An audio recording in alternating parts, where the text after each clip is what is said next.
Hi, nice to meet you. I'm Liz, I'm one of the practice nurses. Just want to come on down? We're just down in room 6. Basically, when you come for your cervical screening, generally, obviously, we have the blinds closed and we lock the door so that no one can walk in whilst you have your cervical screening.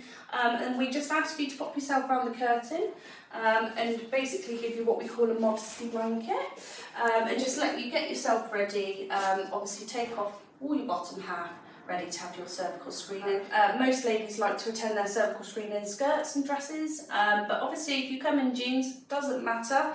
Obviously we'll just get you covered up, get you comfortable.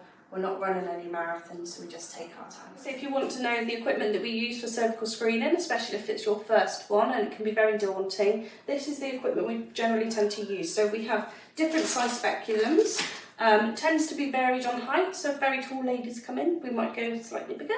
But for generally most ladies, we tend to go for a medium-sized speculum first of all. This is a general speculum that we use for cervical screening. When we do your cervical screening, what we tend to do is insert the speculum into the vagina, and we'll tend to sort of put it in on an angle and turn it upwards.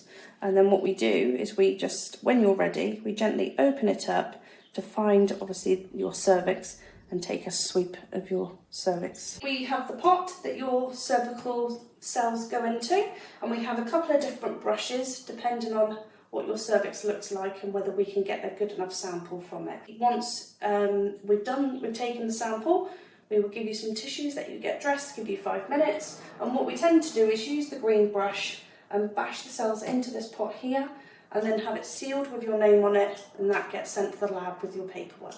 If you've been putting off your cervical screening, and if you're concerned or anxious about it, that's totally understandable, but please book yourself in for an appointment with one of your practice nurses to get up to date with your cervical screening.